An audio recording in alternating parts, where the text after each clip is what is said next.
प्रेम आपके आचरण को बदल देता है। नमः शिवाय करते हैं, लेकिन शिव को प्रणाम कैसे होगा, ये कैसे पता चलेगा? तो ये कैसे पता चलता है? एक गुरु बहन, उस समय दीदी माँ शरीर में थी। दीदी राजमणि नीलम आनंद जी की बात हम कर रहे हैं, वो शरीर में थी और मैं भी वहीं बैठी थी। एक गुरु बहन आई, उन्होंने कहा कि पता नहीं मेरे दीदी को कह रही है वो, और मैं सुन रही हूँ।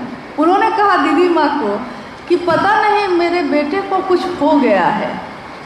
तो माँ ने कहा कि क्या हुआ है, कोई बीमारी है तो डॉक्टर से दिखा लीजिए।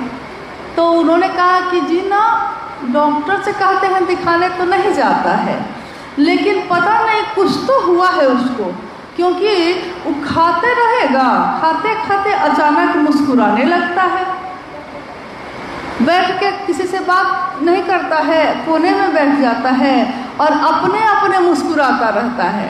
हमको लगता है इसके मन पे कोई असर हो गया है। दीदी ने कहा कि अगर ऐसा है तो डॉक्टर से दिखा लीजिए, और या फिर थोड़ा सा रुक जाइए, थोड़ा देखिए, कुछ दिन में पता चलेगा क्या हुआ है। वो चली गई, आई गई बात हो गई। कुछ समय के बाद फिर वो आती जाती थी, आई और उन्होंने दीदी माँ को कहा कि हमको पता चल गया कि क्या हुआ है उसको।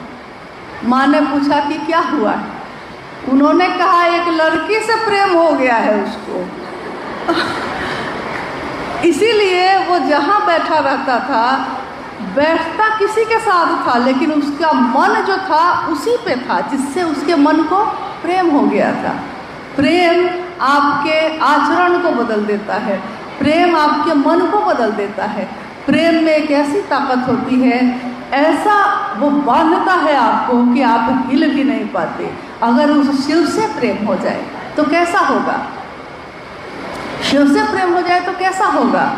एक कथा छोटी सी हम लोग सुनते हैं कि लैला और मजनू की कहानी बहुत बताई जाती है।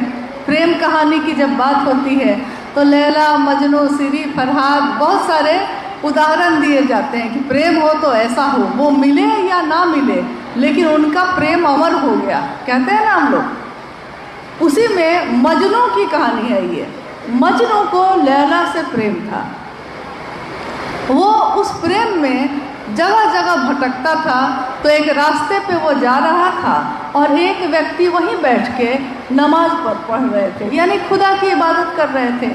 मजनू अपने दीवानेपन में था, वो तो दीवाना था लैला का, वो अपनी दीवानगी में था, उसने नीचे नहीं देखा और वो चादर जिस पे वो बिछा कर बैठ कर इबादत कर रहे थे, उस चादर पे चढ़ के गुजर गया।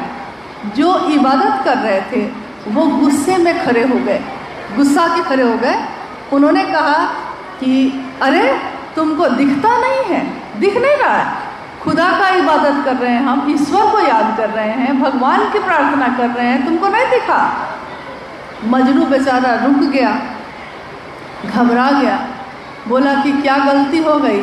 उसने कहा कि हे, आप तो सीधे उस खुदा की इबादत कर रहे थे, मैं तो मजनू हूँ, एक लैला के प्रेम में हूँ, एक लैला, एक लड़की के प्रेम में हूँ, और तब मुझको जहाँ भी देखता हूँ वो लैला ही नज़र आती है।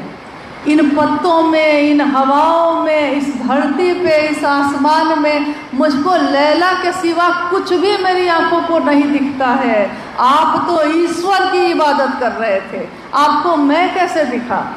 आपने कैसे देखा कि मैं आपकी चादर से गुजर गया? हम शिव की बात करते हैं, साक्षात शिव की बात करते हैं हम और आप, लेकिन हम क्या करते हैं?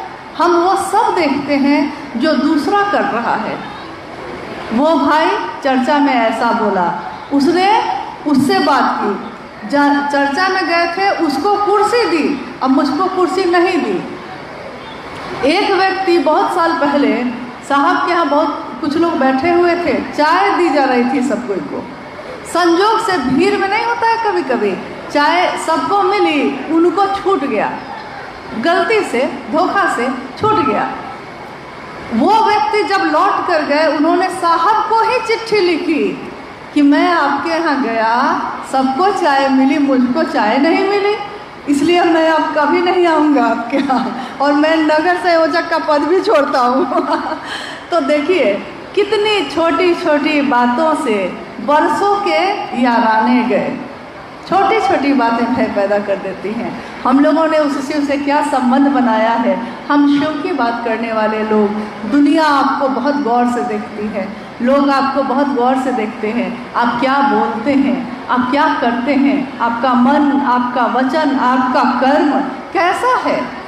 अगर शिव जैसा है तो आपको देखकर कोई दूसरा शिव को अपना गुरु बनाएगा, लेकिन अगर ऐसा नहीं है तो वो बनाने का अगर सोचा भी है ना तो छोड़ देगा, कहेगा कि वहाँ मंच पे तो बहुत अच्छा बात की थी और घर में आके झगड़ा करती है, इससे बढ़िया तो भाई हम ऐसे ही हैं, हमको नहीं मानना है महादेव को गुरु।